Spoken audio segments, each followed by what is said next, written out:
señores, bienvenidos a este espacio de la hora de Consuelo, que los viernes doña Consuelo le cede al Comité Dominicano por la Solidaridad Internacional con Haití.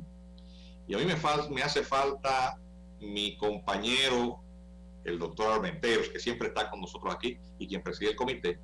Y yo estoy loco porque esta situación del virus y este distanciamiento social cese, para que Armando, que está con Carmen en su casa mirando el programa, venga y haga el programa como lo hemos hecho siempre.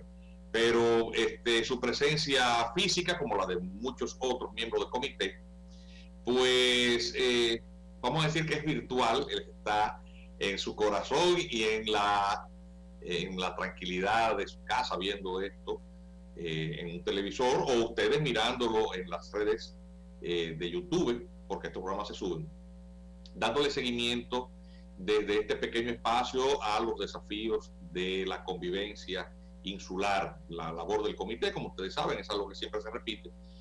Por si hay alguien que sintoniza por primera vez, es una ONG que le da seguimiento a esta realidad extraordinaria que tiene la isla de Santo Domingo, habitada por dos pueblos distintos, pero uno de ellos es un estado fallido y del cual recibe esta parte, la parte dominicana, una migración que compromete terriblemente su existencia, con grandes diferencias culturales en nuestras luchas de liberación para alcanzar nuestra independencia fueron de nuestros vecinos. Y República Dominicana poco a poco ha ido derrumbándose en el camino del desarrollo, aunque somos una nación pobre, pero con un credo que nos obliga, el de la misericordia cristiana. De hecho, la Biblia está en nuestra bandera. El pueblo dominicano es el pueblo más solidario que hay con Haití. Haití tiene una construcción de un ser nacional que le hizo y le ha hecho dar muchos tumbos, y por lo tanto nosotros recibimos este impacto y tenemos los desafíos de esa convivencia, también comprometidos con un tema de ser generosos con aquellos que tienen más necesidades que nosotros. Nosotros de lo poco que tenemos compartimos, pero obviamente hasta un punto en el que tenemos un dilema ético: preservar lo nuestro o permitir que esto se comprometa, nuestro propio futuro, el futuro de nuestros hijos, a favor del vecino. Entonces, justo es que primero están tus hijos y luego los del vecino. Justo es que está primero la salud del pueblo dominicano y luego la del vecino, la educación del dominicano y luego la del vecino. El medio ambiente dominicano hay que protegerlo. Entonces, nuestras fuentes de trabajo, la vivienda, todo lo que tiene que ver con los índices de desarrollo en las políticas públicas, le reclamamos al Estado dominicano primero atender las necesidades de los dominicanos. Entonces, motivar a la comunidad internacional, que es en parte responsable de esta situación de falencia permanente del Estado haitiano, para que acuda en ayuda de Haití, como lo hacemos los dominicanos, pero en el territorio haitiano. Y esa es una posición ética, justificada, razonable. Entonces nosotros los dominicanos, como tenemos también un componente cultural, civilizacional distinto, porque fuimos colonizados por una potencia que, como parte de la ideología de justificación de esa conquista, tenía un tema religioso de evangelización y cristianización. Eso al final de cuentas produjo un modo de producción que también, por una situación de descubrimiento y conquista de territorios más ricos, abandonó esta pequeña y primera colonia del Nuevo Mundo, y la pobreza en la que quedaron sumidos los colonos que no emigraron terminó fusionando las razas, fusionando los pueblos. Los pocos aborígenes que habían sobrevivido, los esclavos negros que quedaban en esta parte, se terminaron uniendo con estos colonos españoles, la mayoría de ellos provenientes de Canarias, de las Islas Canarias. Son unas islas que están en el Atlántico y que habían sido conquistadas y colonizadas mucho antes, y que también habían producido con los pueblos originarios de esas islas una cierta fusión, de manera que entre el canario y el dominicano hay mucho parecido en cuanto a su conformación fenotípica. ¿Y por qué yo traigo este tema hoy? Porque nosotros, a través de los medios de comunicación, estamos viendo lo que está aconteciendo en los Estados Unidos de Norteamérica, que tiene un problema de división racial terrible. Este es el primer tema. Raza. Se habla de raza. Lo cierto es que la raza es un concepto antropológico que está en desuso hace mucho tiempo, porque originalmente esas clasificaciones en las que se dividían los distintos grupos humanos, los seres humanos, por características fenotípicas. El ser humano es un animal y como tal sufre las influencias de adaptación al medio ambiente. Y el ser humano surge en el continente africano hace cientos de miles de años, pero se dispersó por todo el globo terráqueo. De las comunidades, dependiendo del medio ambiente en la que habitaron, generó ciertas características evolutivas. El aclaramiento de la piel en lugares en donde había poco sol, el pelo se aclaró en los lugares donde había poco sol, había más frío. En otros lugares las facciones de la nariz se adaptaron para el calor, para respirar el aire gélido o caliente. Eso fue creando ciertas características fenotípicas. Esas adaptaciones evolutivas crearon esos grandes grupos. Entonces los primeros científicos empezaron a estudiar eso para dividir, no vamos a decir taxonómicamente, pero antropológicamente, las características de estos grandes grupos humanos y clasificarlos en estas grandes ramas. Y entonces, la más conocida de esas clasificaciones fue la que hizo un señor, que le voy a poner la foto ahí, y ese es un cuadro de Carlos Linneo, fue un naturalista. Carlos Linneo era sueco, en la que dividió los grandes grupos: la raza caucásica, la raza negra, la raza amarilla, bueno, etcétera, los indoeuropeos, los aborígenes amerindios, etcétera. Y estas clasificaciones sirvieron de base a todos los estudios antropológicos durante muchísimos años. Y estas terminologías que inventó Linneo en su momento, lo cierto es que ya no se usan. Eso no se usa. Y actualmente es más apropiado. ¿Por qué? Bueno, porque es que los seres humanos se han ido mezclando. Entonces se ha desdibujado muchísimo estas características fenotípicas que originalmente en estas divisiones que hizo Linneo se establecieron. Ustedes ven, por ejemplo, de quien les habla, de un hombre moreno, con la piel oscura, pero con unas características: el pelo no es crespo, es de otro tipo. Es porque yo tengo, como tienen muchísima gente, una mezcla de razas. Las razas puras no existen ya. Excepcionalmente en un lugar muy aislado, puede haber comunidades que tengan características buenas que no se han mezclado, pero eso es lo menos. De hecho, con el descubrimiento, el desciframiento del ADN, del componente genético del ser humano, ya incluso hay laboratorios en Estados Unidos que usted le manda una prueba de saliva, de fluido, y ellos le dicen de dónde proviene, porque ya se han mapeado estas migraciones por componentes de los genes. De manera, y los dominicanos, por eso decimos con muchísimo salero, con muchísimo gusto, nosotros tenemos todos un negrito detrás de la oreja, porque es que ese es el resultado de estas migraciones y este afianzamiento en los distintos grupos humanos. Entonces, lo más correcto actualmente es hablar de etnia. Entonces, quien habla de raza a esta altura del juego es un racista. ¿Por qué yo digo esta afirmación de que quien habla de raza es un racista? Porque no hay cosa más racista que la cultura norteamericana. Allá incluso, tú eres latino, de raza latina, vaya usted a ver qué significa eso. Eso es un soberano disparate. Desde el punto de vista antropológico, desde el punto de vista cultural, eso no significa nada tampoco. Latinos son los brasileños y son producto de una colonización de Portugal, y Portugal y España no son iguales, los idiomas son distintos, tienen una base romance y son idiomas que se hablan, han evolucionado del latín, pero hasta ahí, pero ustedes son latinos, ustedes son afroamericanos, ustedes no han oído los mismos negros norteamericanos hablando de ser afroamericanos, reivindicando un componente africano. Pero en África hay gente, el continente africano es grandísimo, y usted va a Egipto y usted encuentra gente que no se parece en nada a los sudaneses, a la gente, el componente de estos pueblos es tan variado. Usted se va a Sudáfrica, que estuvo colonizada por alemanes y belgas, y hay gente rubia, o Charlize Theron, una famosa actriz bellísima, esa mujer es africana. Entonces, eso es un disparate que se ha entronizado en la civilización occidental, pero en particular en el caso norteamericano, ellos quieren pues un tema racial que fractura esa sociedad. ¿Qué pasa?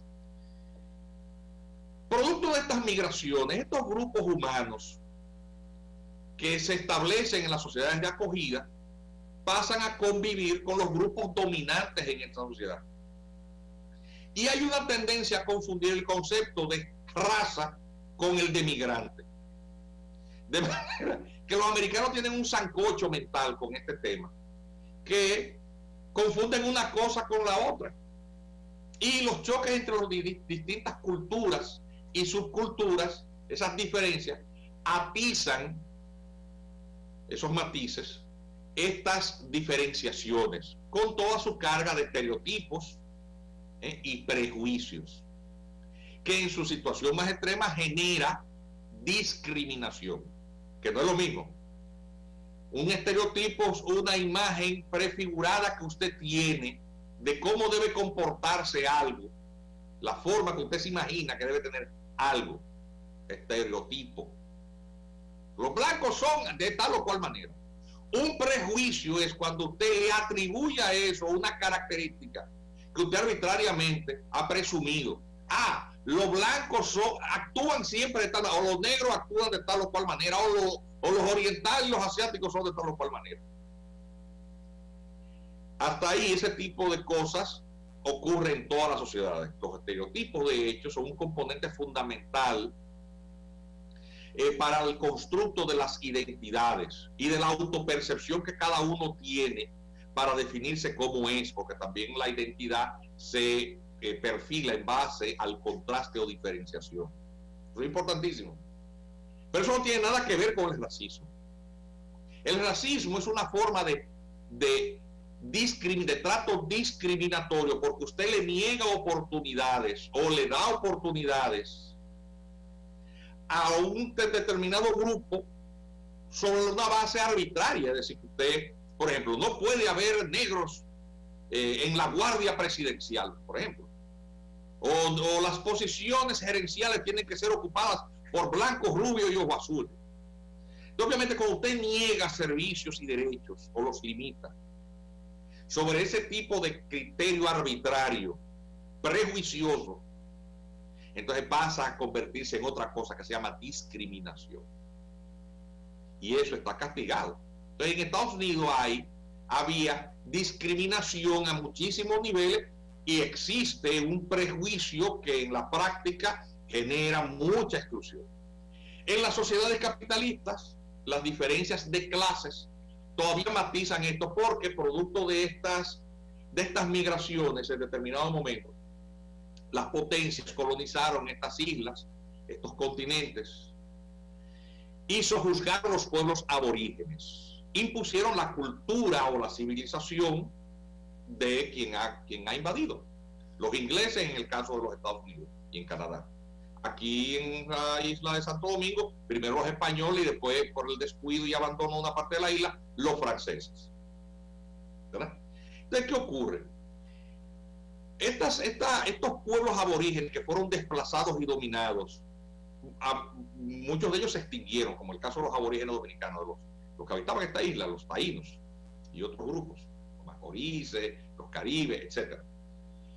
Y hubo una importación por un modelo de producción esclavista de mano de obra africana, atención, que quienes los sometían, por un estado de barbarie que se extendió hasta hace poco tiempo relativamente, quienes los sojuzgaban eran tribus que sometían las vecinas y los vendían como esclavos, y entonces esa trata negrera suplió de una mano de obra en condición de sobreexplotación, por un tema de acumulación originaria de capital, de ganancia, de renta, a una mano de obra aborigen que en su mayor parte se extinguió por un tema sanitario, es decir, enfermedades para los cuales esos pueblos no tenían anticuerpos, no tenían defensas naturales, y asolaron estos pueblos que no se acostumbraban. Hay un tema de cristianización también, que no le permitía, una vez cristianizado, someterse a la esclavitud, en el caso de las colonias españolas, y entonces han venido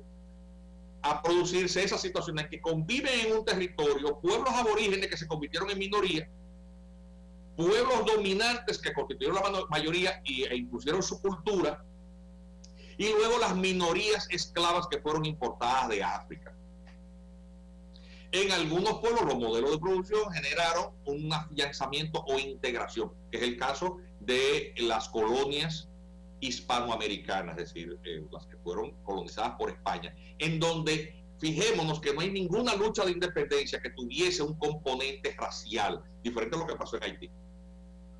En Estados Unidos, la lucha de independencia se produce entre la población de criollos, todos ingleses, de tercera, cuarta, quinta generación, que obviamente con una política monopolista, monopólica, abusiva, de un imperio que les resultaba ya ajeno, porque los americanos ya no conocían Inglaterra, pero eran súbditos. Empezaron a, lógicamente, tener diferencias con la política que aplicaba esta metrópoli, y terminaron librando sus luchas de independencia, pero en un modelo de producción esclavista. Y esa fractura de que no hubo integración entre el negro, porque no hubo pobreza que los fusionase. Thomas Jefferson, uno de los principales redactores de la Declaración de Independencia Norteamericana, era un hombre que explotaba su esclavo, y de hecho tuvo hijos con el que nunca reconoció, y muy abusivo que era. Esa es la realidad. De manera que eso es una tarea pendiente que le cae a los norteamericanos, y ellos, por lo tanto, construyen su identidad, su nación. Y tengo una imagen que quiero solicitar ahí, la de un libro de Samuel Huntington. Huntington es un profesor del que hemos hablado. La obra se llama ¿Quiénes somos? Esa portada del libro, esa fue su obra póstuma, profesor de Harvard, autor de una obra también muy conocida que se llamó El choque de civilizaciones. Huntington escribe ese libro, que yo invito a leerlo, está en línea, se puede bajar por internet y leerlo. Identifica cuáles son las características dominantes del pueblo norteamericano. Son los llamados WASP. Blancos, son protestantes, porque recordemos los cuáqueros, por eso también los Estados Unidos es una nación tan cristiana, fanática, hay mucho fanatismo con eso. Y obviamente con una serie de características culturales que le hicieron ser lo que es la nación norteamericana, pero que Estados Unidos, obviamente, una nación grandísima, recibe mucha migración y se aspira a que haya un melting pot, es decir, una fusión dentro de esa cultura que han creado liberal, a la que no necesariamente resulta consona con las culturas de los pueblos que llegan allí, además de que tienen el tema de la tarea atrasada de la integración de las masas esclavas. Obviamente ese modelo de producción cesa cuando el presidente Lincoln declara la abolición de la esclavitud, y eso genera una guerra civil que produjo millones de muertos. Aquí en República Dominicana nos estábamos enterando de eso, porque aquí nosotros teníamos nuestro propio problema con una guerra de independencia que tenía 12 años, un presidente autoritario que era Pedro Santana, que por eso y otras muy malas razones decide anexionarnos a España. Entonces, mientras en Estados Unidos están bregando con una lucha interna y una guerra civil, nosotros aquí estamos teniendo que volver a luchar por recuperar nuestra libertad que nos legaron Juan Pablo Duarte y los trinitarios. Pero cuando la guerra de restauración culmina, quienes acceden al poder aquí en la República Dominicana son Buenaventura Báez y otras cáfilas de bandidos, que los bandidos no se acaban en este país, un país de entreguistas, y termina pues tratando de que República Dominicana sea anexionada a los Estados Unidos, que está recién acabando de una guerra civil. Y eso no se alcanzó, por suerte, porque no obstante las tratativas de los malos dominicanos de la época por un senador, Charles Sommer, y además porque en el gobierno de Grant no había, ellos no querían. Ellos lo que querían era considerarlo para agarrar a todos los negros americanos y mandarlos para acá. Eso es así. No se dio porque el senador, Charles Sommer, su hijo escribió un libro, La Villa de Nabos, que es un clásico, pues denunció todo esto. Entonces, ¿qué pasa? Aún así, aún alcanzada la libertad, el método de producción en el sur continuó siendo muy atrasado en relación con el norte, y por lo tanto estas poblaciones esclavas habían alcanzado un estatus político de, entre comillas, libertad. Pero, por ejemplo, usted se encuentra que en la Suprema Corte de Justicia del Estado de Luisiana, muy entrado el siglo XIX, dictó una sentencia que estuvo gobernando la jurisprudencia sobre la igualdad en los Estados Unidos hasta muy entrado el siglo XX, la famosa doctrina de iguales pero separados, que permitía incluso, por ejemplo, que en el transporte público los negros había que sentarlos en un sitio y no en los blancos. Y eso vino a superarse en los años 60. Estoy haciendo comprimiendo como 200 años de historia, pero y de la manera más simple para que se entienda. Que Estados Unidos es una sociedad que tiene materias atrasadas, son la sociedad más avanzada en términos tecnológicos y son la primera potencia económica del mundo. Pero desde el punto de vista cultural es una sociedad atrasada porque es que no tiene todo aquello que ellos hablan, choca con una realidad porque no se ha producido esta integración. ¿Por qué yo menciono el tema de la integración? Hay un autor que se llama George Borjas. Quiero que me pongan esa imagen de la portada de uno de sus últimos libros, Immigration Economics. El profesor Borjas lo trajo el comité al país con un sacrificio económico grandísimo para que diera una conferencia. Invitamos a todo el público, que fuera la gente del gobierno. El profesor Borjas es la máxima autoridad mundial sobre el tema de cómo medir el impacto de las migraciones en las sociedades de acogida. Este libro, que está lleno de fórmulas matemáticas, muy difícil leerlo, ese libro, su contenido, la primicia fue en la República Dominicana, en esa conferencia que dimos, nos facilitaron el salón de la Cancillería. Una verdadera pena que fuera poca gente del gobierno y político, porque aquí eso es un tema que está al margen de eso. Pero bueno, ahí está. El profesor Borjas, y tiene una enorme cantidad de artículos que están disponibles en línea, para usted buscarlo en el internet. Ha podido medir qué tanto un migrante, cuántas generaciones se requieren para una absoluta integración entre un migrante, entre grupos migrantes y los Estados Unidos. Porque eso se mide económicamente. No es que fulanito de tal que llegó, es un hijo de inmigrante, un chino, y alcanzó a ser CEO, ejecutivo máximo de una gran corporación. Eso no es un ejemplo. Eso no es un ejemplo. Son excepciones que confirman las reglas. La regla es que en las sociedades de acogida, el migrante va a colocarse atrás del último. Tiene que esforzarse el triple, trabajar mejor, estudiar más, superar a todos aquellos que le están por delante para que lo tomen en cuenta. Esa es la realidad. Imaginémonos cuando usted llega incluso con una situación de esclavitud. Para usted lograr igualarse en términos de oportunidades, eso es un tema que toma generaciones. Y los Estados Unidos estaban celebrando que se pudieron montar los negros en autobuses. En los años 60, eso fue ahorita. Nosotros habíamos tenido presidentes negros desde el siglo XIX, por amor de Dios. Francisco Rosario Sánchez era negro. Gregorio Luco era un negro. Es decir, nosotros no tuvimos ese gran problema de exclusión como lo han tenido los Estados Unidos. Entonces, eso ha generado una realidad, la realidad de la exclusión en los Estados Unidos y un discurso cuando se reivindican las ideas democráticas de la igualdad de oportunidades. Tú tienes un desafío. ¿Cómo tú resuelves eso? Entonces hay otros filósofos, algunos hayan fallecido, que han elaborado teorías de qué se entiende como lo justo. Lo han resuelto con las famosas cuotas, las cuotas de la minoría. ¿Cuántas becas hay que dar? Bueno, hay que darle a los negros tanto, a los latinos tanto, por grupos étnicos. Y así se entiende que la sociedad es justa en términos de igualdad, de distribución igualitaria de recursos. Y el autor de eso, de esa teoría, es un señor que ya murió, se llama Rawls. Otro día les hablaré de ese tema, de Rawls y su teoría de la justicia. Rawls con W, R-A-W-L-S, si lo quieren buscar. Entonces, obviamente, hay todo un debate acerca de el tema de las minorías y que para compensar se requiere darle más derechos a la minoría. Entonces se está produciendo otra deformidad. Y en todo este tema tan filosófico del cual estoy hablando, pónganme en la portada de un libro de Manuel Núñez, que lo presentamos en el comité, en este programa, hace ya un tiempo. Nuestro Manuel Núñez, que es miembro del comité fundador. escribió un ensayo provocador, interesante, se llama La dictadura del débil. Porque cuando hay un conflicto entre la minoría y la mayoría, para compensar o para justificar hay que tratar de igualar el todo a lo menos.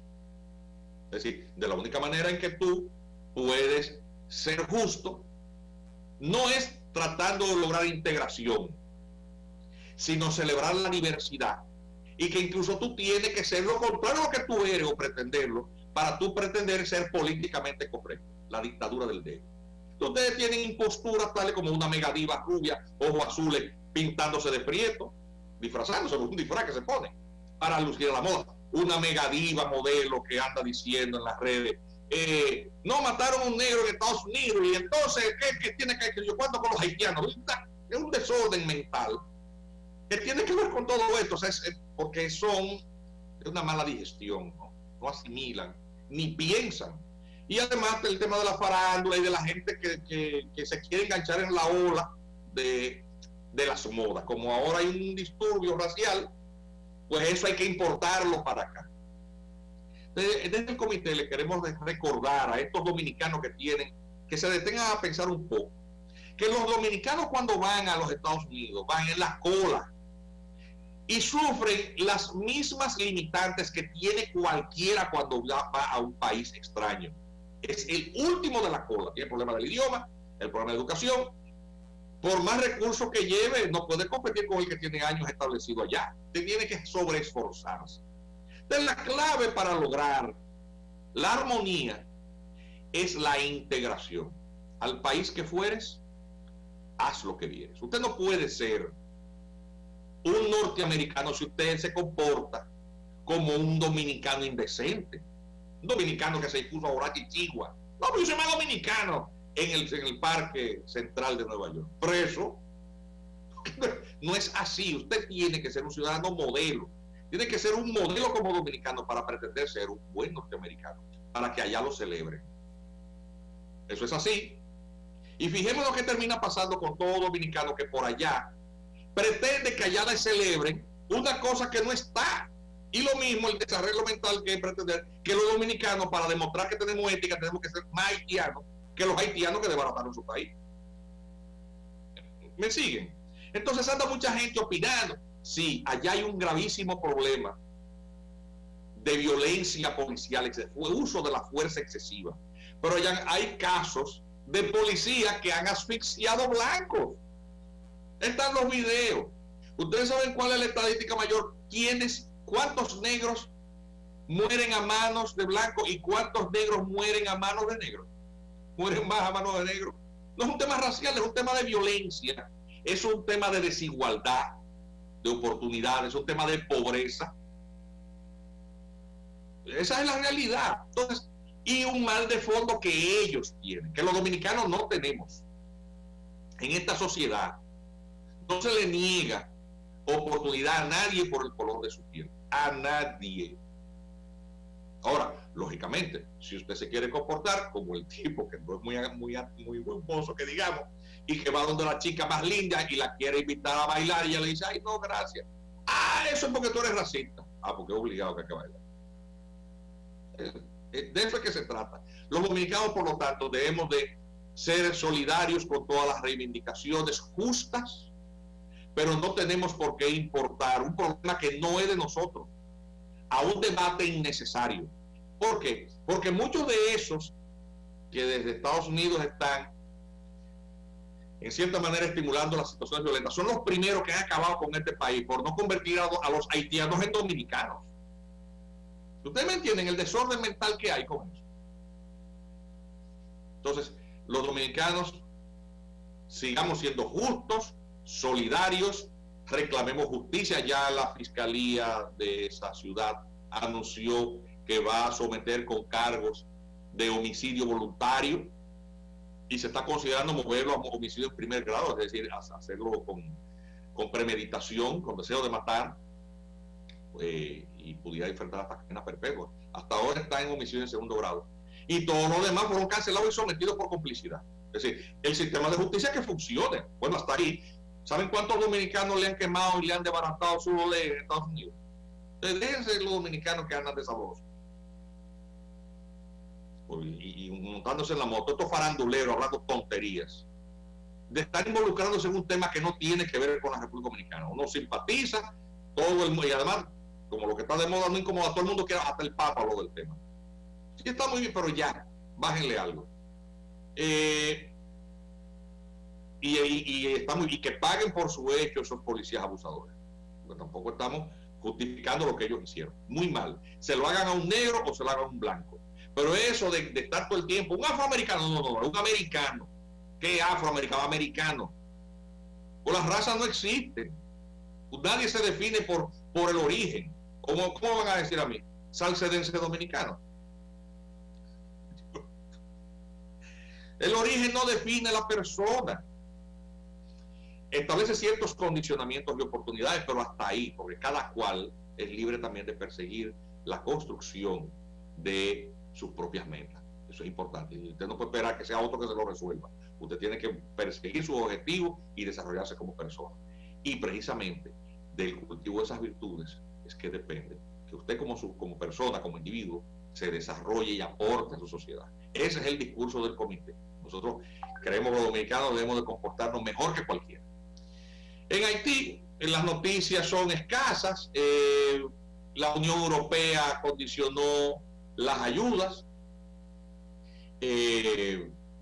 Había un paquete de ayuda de 165 millones de euros, que son 187 millones de dólares, pero ellos dicen que solamente las van a facilitar en caso de que el gobierno haitiano abra más democráticamente, que obviamente es un país en el que el gobierno no dialoga con la oposición. Ellos necesitan estabilidad, serenidad, para que haya en Haití, con esta pandemia, una efectiva lucha y control contra este flagelo.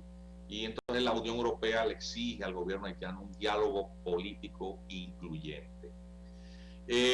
Las cifras, otra información, ya del día de ayer, ascendió a 2.640 casos hasta el día de ayer, de personas con el virus chino, afectadas por el coronavirus.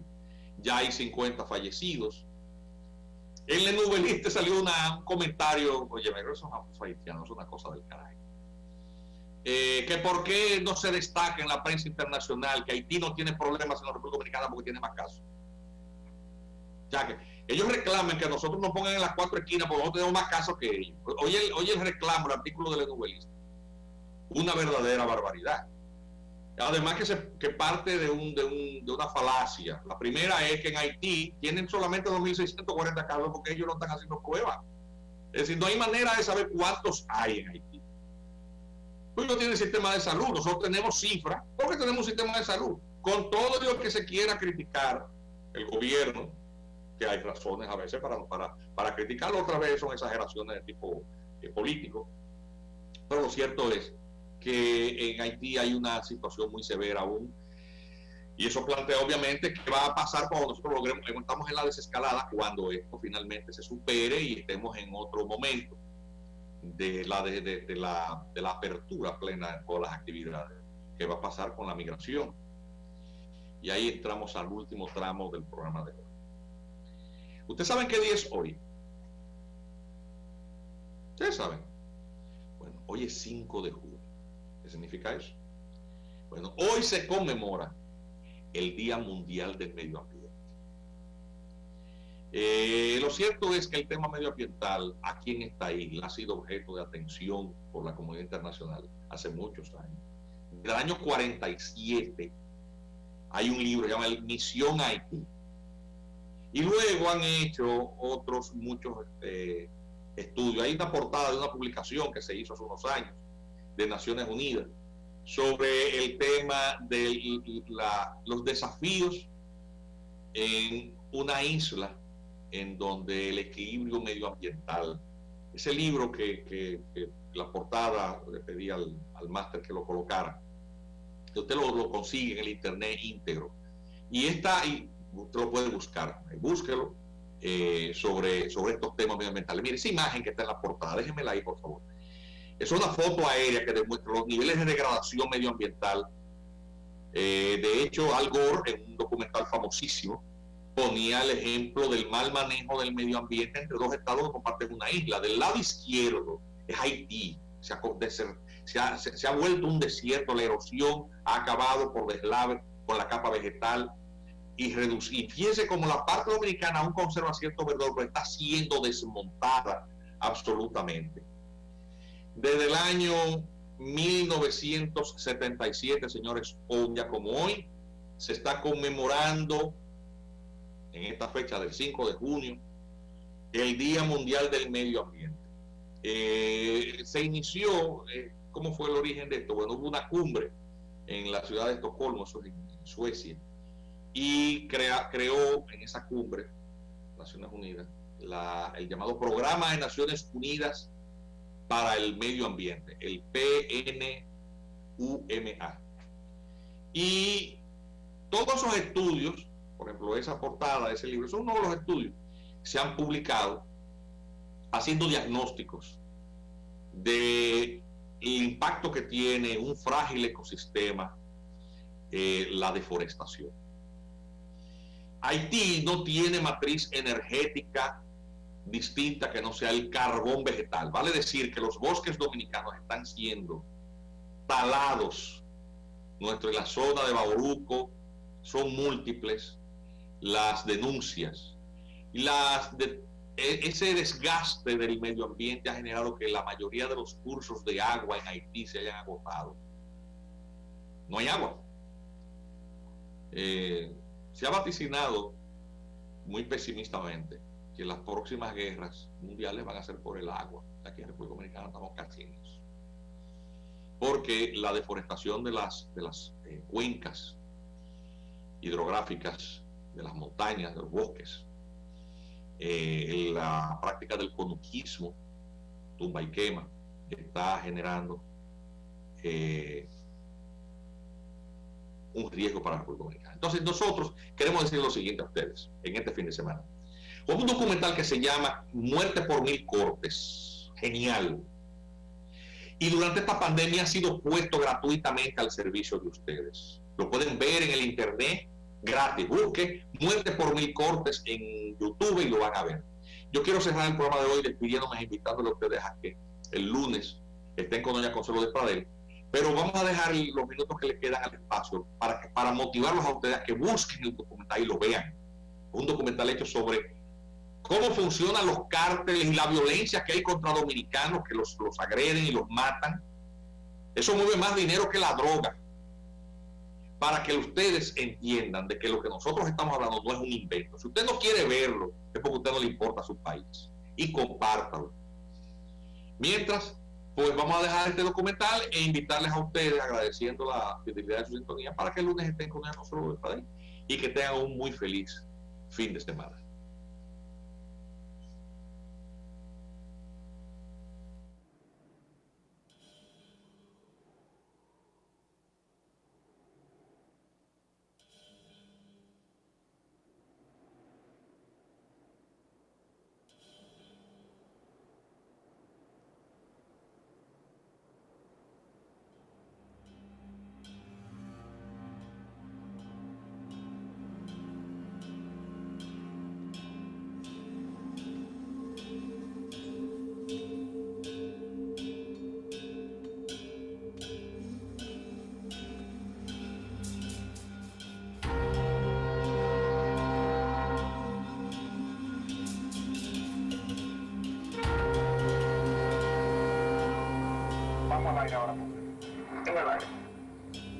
Un vigilante forestal fue atacado en un lugar conocido como la Par de Siete, en la Sierra de Bauruco. Se trata de Eligio Eloy Vargas Medrano, alias Melanio, de 43 años de edad, el cual recibió heridas múltiples por armas blancas que causaron su muerte. El difunto deja en la orfandad 2 niños de 2 y 3 años y su viuda en embarazo. Para Diario Noticias, la Fuerza Informativa del Sur les informó.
c'est à faire petit charbon.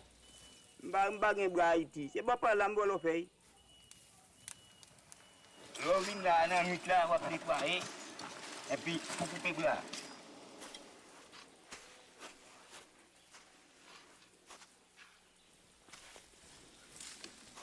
Alors les mouais depuis moi tes pieds yon a venu, c'est courir. Ah c'est un balien m'a passé deux bas pour nèg pas ouais si yo a bon mauvais coup me fait pas là. Mais m'obligé faire lui.